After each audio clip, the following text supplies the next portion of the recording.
तारिर साहब, अब आप जवाब दे दें, मियाँ साहब कब आएंगे?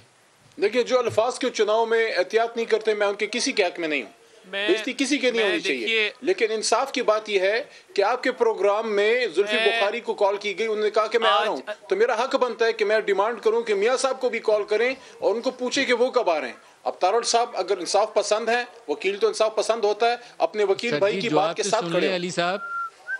अली साहब किसी का जवाब सुनेंगे तो प्रोग्राम आगे चलेगा। पता नहीं आज आप इतना गुस्सा क्यों खा। अली साहब हो गई थोड़ी जवाब सुन लें।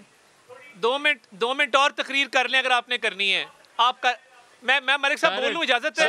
सर प्लीज सर, इनको मियां नवाज शरीफ का नंबर दे दें, मलिक साहब के पास नहीं है, पूछना है कि वो कब आ रहे हैं। आप मुझे इजाजत दे देना, मैं बोल लूं, या आप मुझे नंबर दे दें तो मैं मिला के पूछ लेता हूं, अगर आप वैसे ही नहीं प्रोग्राम आगे जाएगा। या मैं खामोश रहूं, आप जिस तरह कहते हैं। मलिक साहब का नंबर नहीं है, 3 बार के वज़ीर आज़म का नंबर नहीं। आपका सवाल सुन लिया। देखिए बात ये है बिल्कुल बचगाना हरकतों पे उतर आए हैं। वजीर कहीं से नहीं लग रहे, मुझे लग रहा है कि इन्हें पेशावर की किसी गली से पकड़ के लाके आपने यहाँ पे बिठा दिया, वहां पे गुल्ली डंडा खेल रहे थे चंद घंटों पहले। बात तो सुन लेना भाई, वजीरों को जरा हौसला रखो थोड़ा सा। क्या हो गया है? बिल्कुल ही आपे से बाहर हो गए हो। बड़ी अच्छी ट्रेनिंग हुई है आपकी। बात ये है बहुत अच्छी हुई है, अल्लाह ताला का बड़ा फजल है, कभी गरूर नहीं किया मैंने। यार क्या हो गया? क्यों कर रहे हो इस तरह? क्या हो गया आज? आप अच्छे खासे मौजूद आदमी हो, क्या हो गया आज आपको? मैंने कोई दुखती रग पे हाथ रख दिया है? मैंने क्या कर दिया ऐसा कि आपकी ज़बान ही में नहीं जा रही वापस? मियां साहब का कोई प्लान नहीं है आने का? मियां साहब का नंबर में वापस आना चाहिए। आप तो सर्वेंट ऑफ द कोर्ट हैं, ऑफिसर ऑफ द कोर्ट हैं। क्या आपने मियां साहब को क्या देना है? क्या देना है भाई? क्या देना है मियां साहब को? मैं केसेस की तरफ आ जाता हूँ। क्यों ऑब्सेस्ड है आपकी पूरी पार्टी मियां साहब से? क्या ऑब्सेशन है आपको? क्या अदालत कोई नहीं बुला रही? ये वही अदालत है ना जिसने फैसल वाडा के केस में 2 साल इत्तलाक का शिकार किया? वही अदालत की बात कर रहे हैं आप। करप्शन केसेस का जवाब देना चाहते हैं। मैं देखें बात ये है आज अली मोहम्मद खान साहब को गुस्सा चढ़ा हुआ है। आप बोल रहे थे, आपकी आवाज में तारड़ की आवाज लगी, इन्होंने 4 दफा कहा कि मुझे बोलने दो, मत बोलो। वो गुस्सा इनका अभी तक ठंडा नहीं हुआ। और मैं ये समझता हूँ ये फ्रस्ट्रेशन का शिकार हो गए हुए हैं, ये फ्रस्ट्रेशन का शिकार हो गए हुए हैं। और हाँ, एक बात आपने बिल्कुल एक बात आपने बड़ी सच्ची की है। मैं वाकई पेशावर की गलियों से आया हूँ, मुझे फख्र है कि मैं पेशावर की गलियों से आया हूँ। शुक्र है मैं किसी करप्शन की गली से नहीं आया। मैं पेशावर की गलियों में बड़ा हुआ हूँ, मुझे उस पे फख्र है भाई। आवारागर्दी के हवाले से बात की थी, मुल्क में दफन होते हैं, मुल्क आवारागर्दी के हवाले से बात में कमाते हैं, मुल्क में लगाते हैं, मुल्क से भागते नहीं है, करप्शन नहीं करते, अदालतों को धोखे नहीं देते। ये नहीं कहते कि हुजूर ये है वो ज़राए। कभी ना इमरान खान ने कहा ना मैं कहूँगा।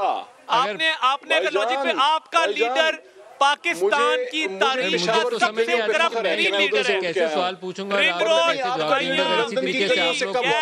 LNG, तो फिर तो कोई सवाल जवाब प्रोग्राम में नहीं हो सकेगा। आप जो मर्जी कह लें, नवाज शरीफ को coming back from the streets of London to the streets of Pakistan, scandal आए हैं, आ जाएं उन गलियों में जिन्होंने आपको वज़ीर आज़म बनाया था। इतना लूट एंड आप शर्म महसूस ना करें, लीडर को बुला लें, गवाल मंडी बुलाएं उनको कहें यही गवाल मंडी है जहां से आप वज़ीर आज़म बने थे। ना डरे, सरकार आपकी सरकार दोनों से माजरत के साथ मैं पलशा के साथ प्रोग्राम कंक्लूड कर लूंगा। आप दोनों से माजरत चाहता हूं, लेकिन ये देखने वाला नहीं मिलेगा। प्रोड्यूसर साहब माइक दोनों के ब्लॉक करिए, आप दोनों के माइक रोकें। पलशा मैं आपसे प्रोग्राम कंक्लूड कर रहा हूँ। हमारा टॉपिक ये नहीं था कि मैं ऑन एयर मैच दिखाऊंगा। माजरत चाहता हूँ अगर देखने वालों को नागवार गुजरा हो।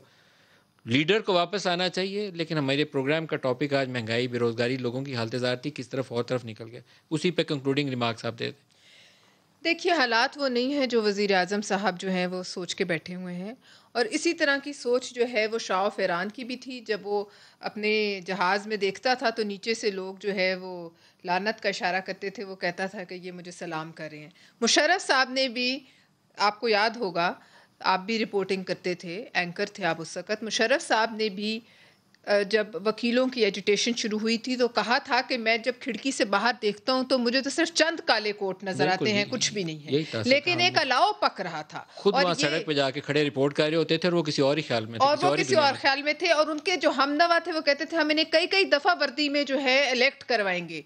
इसी तरह की बातें इनके लोग भी करते हैं, हम अगले 5 साल भी लेंगे, हालांकि उन्हें अगले 5 दिनों का इल्म नहीं कि क्या होगा। और ये मैं आपको बताऊं कि भूखे इंसान को और ऐसे इंसान को जो जिस हालात में आज हमारे आम अवाम है, उनके पास खोने को सिर्फ ये जो तौक और जंजीरें उनके गले में हैं, उनके अलावा कुछ भी नहीं।